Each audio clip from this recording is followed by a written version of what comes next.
Guys, and welcome back to another episode of Food School Smarter, Stronger, Leaner podcast on a mission to inspire a world where food makes us better.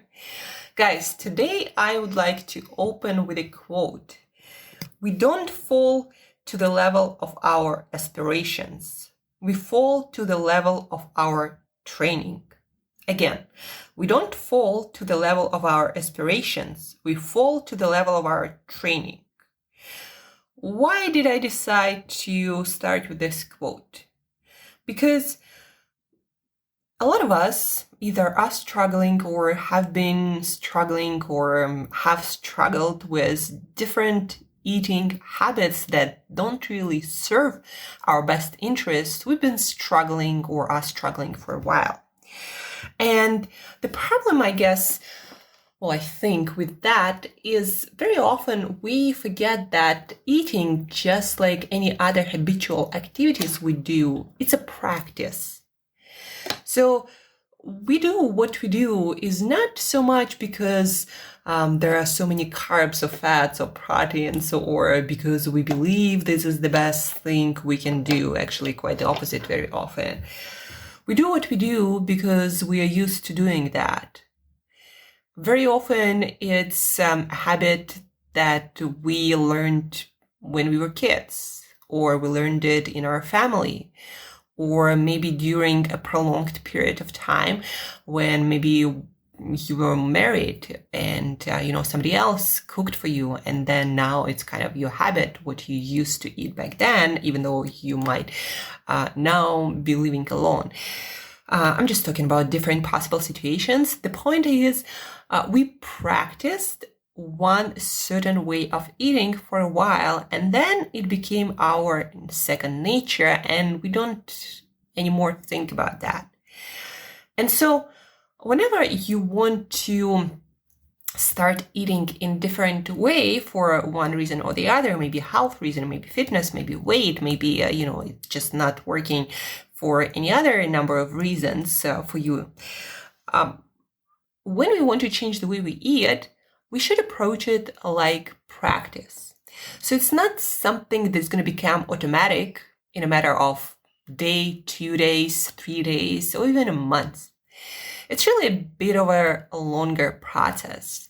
A couple of months I would consider a long enough period to have an effect of your automatic behaviors, on your decisions that you do without thinking, you make without thinking, right? So what am I talking about? So for a while I've been practicing this pattern of eating when I would start my eating day somewhere after noon, after 12 p.m. with a plate of fruit that I'm feeling like eating at this particular moment, fruit that might be seasonal at this moment in this area. So I start my eating window, my eating day with a plate or maybe a bowl of fruit. And then I wait at least for half an hour, depending how I'm feeling on the day or what else might be going on, how hungry or not hungry I am. So I wait for half an hour or sometimes longer, and then I start cooking my main meal of the day. That will for sure consist of a lot of vegetables, non-starchy vegetables, and then, some seafood, some organ meats, some meat or chicken, or it might be vegan and completely plant-based on some days. And I also, before my main meal, I eat some sauerkraut, usually with some mushrooms, or maybe a piece of avocado, maybe some flax seeds to increase my fiber count, and also for omega-3 and omega-6 fatty acids. So I eat that small appetizer, you can call it that. And then I eat a lot of vegetables with that protein. And by volume, there is usually like twice as much vegetables as any sort of meat or fish. And on my plant-based days, I usually go with lentils or some sort of beans. And so that's been a pattern that I've been practicing for a while. And so now doing anything else feels very natural to me. And so even when I'm really stressed, when I have a lot of things I gotta manage or I gotta do in my day, maybe, shooting course and content and then my clients and then maybe some speaking engagement. So a lot of things might be scheduled in just one day and it feels like, a whole week in one day. And I don't have much time to make special food decisions. And so I fall to the level of my training, my eating training, what I've been practicing for many, many days before. And that's because I've been practicing for so many days and it became automatic. Whenever my brain doesn't have the capacity to make additional decisions, it just falls to that automatic behavior that I practiced for so many days before. But guys, if you just changed your eating habits and it's not automatic yet, and you have to make conscious decisions still to choose certain foods. So when you're overwhelmed, when you're stressed, when your brain doesn't have the capacity to make good decisions, you're not going to fall to that pattern of better eating that you'd like you do more often. No, you're going to fall to that older automatic behavior that you've been practicing, that was your training for quite a while. So don't feel discouraged when you're feeling overwhelmed, you're feeling stressed, and you start eating not as well as you'd like to, as you're trying, to build this new habit. That's natural. But what you can do, you might not make the best decisions at that moment, but then once that moment passes and you're more or less relaxed and not that stressed, then get back to practicing that better behavior that you are aspired to do. And practice it. And over time, it becomes your new automatic behavior, your new automatic response. And so after a while, when again, you get too stressed, overwhelmed, short on time, any number of these situations clump together, at some point, your new automatic behavior will be better eating, and you will still be eating your veggies, your protein, even though sometimes it might be canned veggies and canned seafood when you're really short on time and don't have time to cook. Even when you are out or ordering in, you will look for those items for veggies and some good quality protein.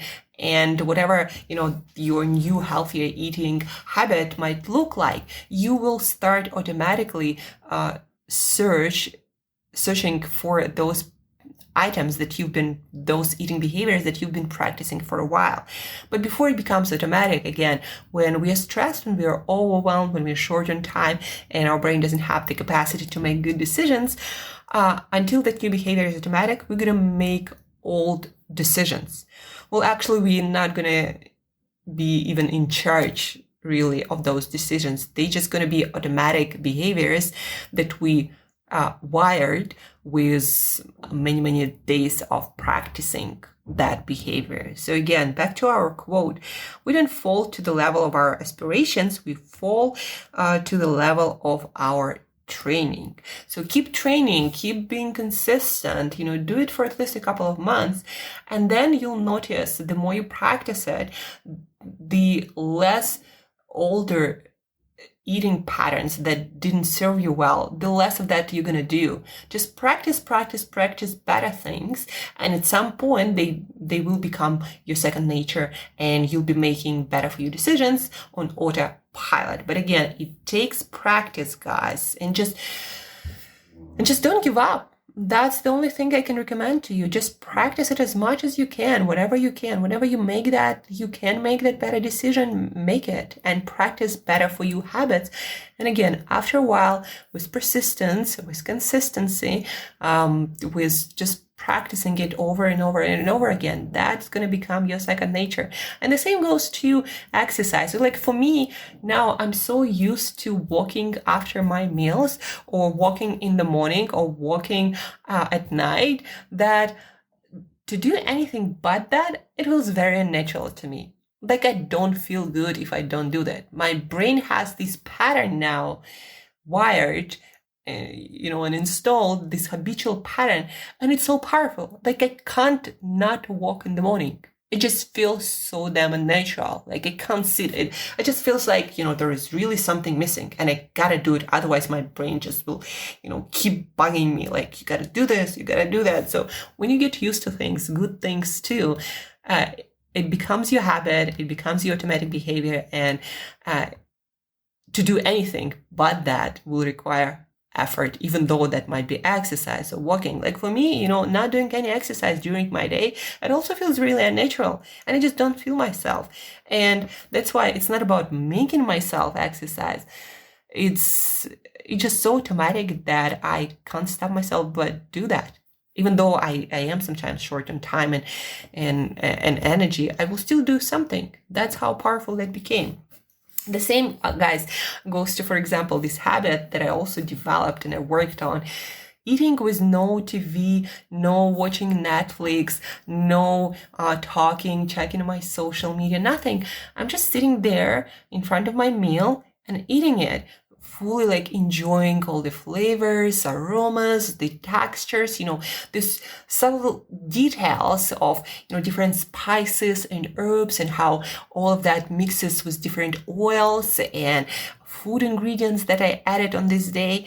And recently, actually just yesterday, I tried to watch a movie while doing that because I really wanted to watch this movie, and I don't have any other times where I'm like, almost doing nothing. And so I really wanted to watch it, but I started watching it and I realized that I'm not really feeling my food. Like, it was so delicious, but when I would start watching, I just couldn't really feel it. It was like I was missing out on my meal while I was watching TV, because we can't really focus our senses on too many things at the same time. And in order for us to feel fulfilled and satiated and satisfied with our meals, to truly enjoy our meals, we need all of our senses. We eat with all of our senses, with our eyes, with our noses, with all these receptors that allow us to feel textures, and with our ears, how our food sounds. It's actually proven by science that sounds that our food makes while we chew it, that also has a lot to do with the satisfaction that we're getting from our meals. And so I stopped the movie and I started eating because I realized I don't want to miss out on any of those things. So if at some point I decide to watch this movie, I'm just going to watch this movie. And if at some point, I had to eat, and that meal was right there in front of me. And so I decided to be with my meal and be fully engaged with that and experience that. And this practice alone, guys, eating without distractions, it completely changed my relationship with my food, with my meals. And it's so much easier to actually eat less whenever I needed to lose weight. Because when you're fully engaged with your food, you just get so much more out of it. You feel like it's just so much more, even though, when it comes to like calories or portions, it might not be as much. You'll feel more satisfied and fulfilled and satiated with your meals when you eat undistracted. By the way, what I noticed, I also don't like chatting a lot with people while I eat. When I chat a lot, I also kind of miss out on this whole, experiencing my meal thing. So also not try to talk too much. Actually, in Japan and in Russia too, in kindergartens, they teach you to not talk, not hear anything, so to say, while you are eating. So in Russia, for example, there is a saying that translates that when I'm eating, I'm deaf and basically I can't speak, right? So I can't hear, I can't speak while eating. There is this saying in Russia. And whenever kids would start talking during their meals, the teacher or whoever's supervising the kids would say, while I'm eating, I can't hear and I can't speak. And the kids would understand that if that means they should shut up and start eating and chewing properly their food. Very often, in this wisdom of older generations that were put into some rhymey sentence, very often there is some truth to the whole thing and what works for our human digestion and health and well-being. So that's, one habit you also might want to try if you want to build a healthier relationship with food. And the last thing that I wanted to mention today, guys, was the thing about food or nutrition studies. My mom, today we were having breakfast together. Well, she was having breakfast. I was having my coffee because I'm fasting. So anyhow, she was having her banana. She usually has a banana and then she waits like 15-20 minutes and has the rest of her breakfast. And she was eating her banana and she told me that yesterday she read some study that said that banana or fruit is not a great idea for people to eat first thing in the morning. And especially when you are getting older, that is especially not a great idea because like your body cannot really maintain a balanced blood sugar that well, and your insulin secretion might not be as good as it used to be. And so for many reasons, they even compared banana to a candy bar. Like it has the same amount of sugar, so you might as well be eating candy for breakfast. And guys, I want you to understand that all of these different articles and videos and popular TV shows, when they state things like bananas or apples are bad for breakfast, not good thing to eat first in the morning. First of all, the best time to eat your fruit is the first thing in the morning when you don't have anything hanging in your stomach, because fruit is digested really fast. It's the fastest digested food. And when it's eaten with other foods or on top of some heavy meals of protein, fat, and a lot of fiber, it would start to ferment and it would produce gas and a lot of different negative metabolic reactions in our stomach and digestive system. So fruit, the best time to eat your fruit is the first thing in your eating window, and then wait and have the rest of your food. But besides that, understand that a lot of studies, most of the studies, they're not done with bananas or apples. They're done with fructose. And usually they're done, if the studies are done, actual studies, not epidemiological studies, basically noting or asking people what they eat, and then asking a lot of people about what they eat, right? Like a whole population group, and then drawing conclusions, the outcomes, health outcomes, based on, drawing conclusions from health outcomes that group of people has. That's how a lot of studies are quote unquote done on people, because it's unethical to tell people to eat a thing that might be harming their health. So a lot of those people studies, most of them are epidemiological. So again, meaning they ask people what they eat and then they see what health they have and then they draw conclusions. It's not like they put people on eating bananas every single morning for like a year and then they check their health. It's not happening, and probably not ever going to be happening. We'll figure out some other way to measure those kind of things. Most of the studies are done on mice or other animals. And most of the studies are not done with apples or bananas, but done with some dried food stuff that would have either like a lot of fructose or a lot of certain kinds of fats or a lot of certain kinds of protein powder. And so compare that to actual bananas and whole foods, and then comparing them in isolation without taking into account the other lifestyle factors of that specific person and their health history and their genetics. It's kind of like, it's an empty sound. They mean nothing. Feeding mice fructose, and on top of that, usually there is actually high fat content of those dry foods that are designed for mice studies. So feeding that to mice and seeing some results and then saying that people shouldn't eat apples and bananas, healthy, normal people shouldn't eat apples and bananas first thing in the morning. That's kind of a stretch. That's not really how it works. Not at all. We are not mice. We have different metabolism. They are nocturnal creatures. We are creatures who live, through the day. We are active during the day. We sleep at night. Mice do the opposite. Plus, their metabolism is completely different. What they eat, what their perfect diet is, how their digestion works. We have mice. The only reason why mice are used in studies is, they are mammals, and they breed very often and a lot, and they grow quite fast. So the study wouldn't take that long. Like if you take a monkey, for example, to make a study about monkey's longevity, that monkey might live, 20 years or more. I forgot what's the average age of different monkeys was. And you would have to make your study for 30 years. Can you imagine that? So that's why they take mice, not because the mice are the best human representation.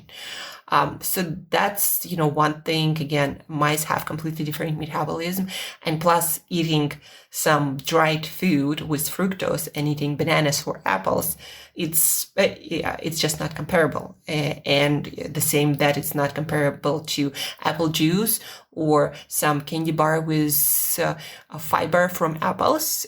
It's not the same and never going to be the same. So guys, whenever you read some article, study, or you see a doctor talking about these studies, take it with a grain of salt, because they do not compare apples to apples. They compare apples to to dried food for your cat. That's how bad it is. They just added fructose and they're okay, this is why it's bad. But then nobody reads the fine print, the whole study, right? And that's why. And then people are confused. Why so many studies saying completely different things? Well, this is why.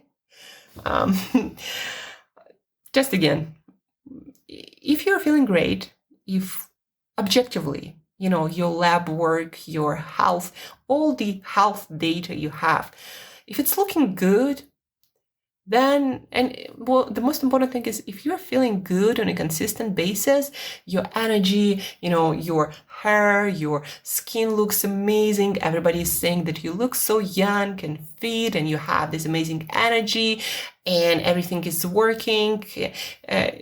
You shouldn't be listening to some weird study that says that what you've been eating for 2 decades is bad for you. That's all I'm saying. So guys, don't believe all these studies. Think a little bit deeper, not trying to save time reading briefly some article that bases its conclusions on some mice study done with some dried foods with fructose. And again, back to our quote. We don't fall to the level of our aspirations. We fall to the level of our training.